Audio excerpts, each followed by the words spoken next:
La factorisation. Alors, ça, je vois bien. Quatrième cas, la différence de carré parfait. On va commencer par multiplier deux binômes, soit 3x moins 7 par 3x plus 7. En multipliant ces deux binômes, on va obtenir 9x2 plus 21x, pardon, moins 21x et moins 7 fois plus 7, moins 49. En additionnant les termes semblables, on voit qu'on a plus 21x, moins 21x, c'est disparu. Qu'est-ce qu'il nous reste? Il nous reste 9x2 moins 49. C'est ce qu'on va appeler une différence de carré parfait. Alors, à l'inverse, quand on va factoriser une différence de carré parfait, qu'est-ce qu'on va obtenir? Toujours deux parenthèses presque identiques, on appelle ça les composés.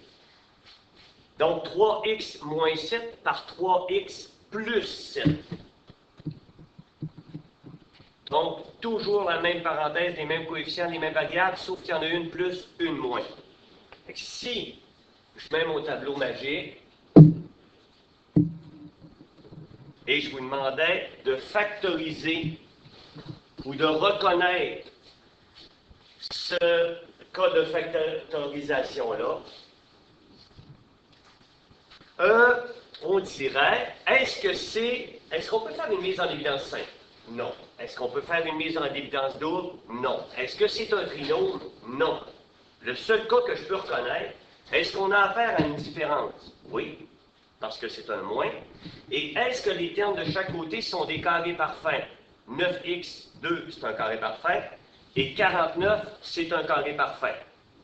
Ma technique, je vais vous dire, ouvre deux parenthèses.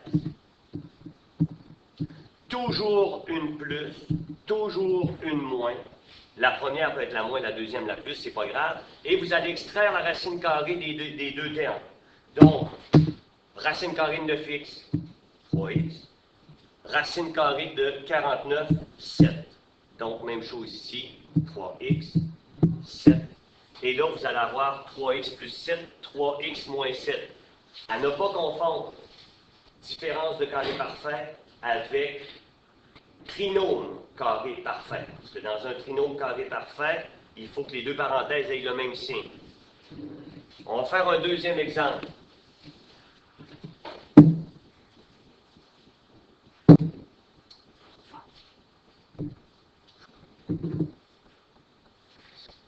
Y moins 6. On va se poser la question, est-ce qu'on peut faire une mise en évidence simple? Non. Est-ce qu'on peut faire une mise en évidence double? Sûrement pas. Trinôme? Non plus. Est-ce que ça peut être, par le plus grand des hasards, une différence de carré parfait? Oui, parce qu'on a affaire à un moins. Et de chaque côté, on a des carrés parfaits. Comme je vous ai dit, on va ouvrir deux parenthèses. Toujours un plus, toujours un moins. On extrait la racine carrée du premier, y3. Y3. La racine carrée du dernier, 2, 2. Alors la réponse, les deux facteurs, ce sera y3 plus 2 fois y3 moins 2.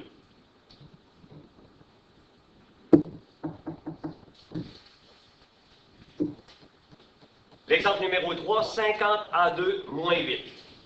Première question qu'il faut se poser, est-ce qu'on peut faire une mise en évidence simple? La réponse est oui. On ne dira pas c'est qui. On va sortir un 2.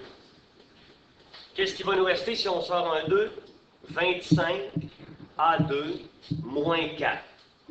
Alors, on peut dire qu'on a deux facteurs. On a 2 et on a 25A2 moins 4.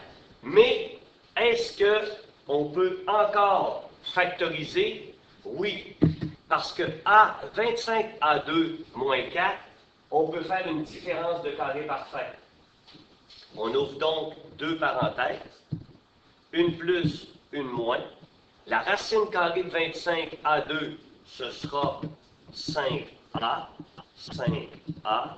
Et la racine carrée de 4, c'est 2. Il ne faut pas oublier le 2 qu'on avait déjà sorti pour avoir la réponse finale. C'est-à-dire que la réponse, quand on aura factorisé 50A2 moins 8, ça va nous donner 2 facteurs de 5A plus 2 facteurs de 5A moins 2. Donc, sur un même problème, il peut y avoir plus qu'un cas de facteur.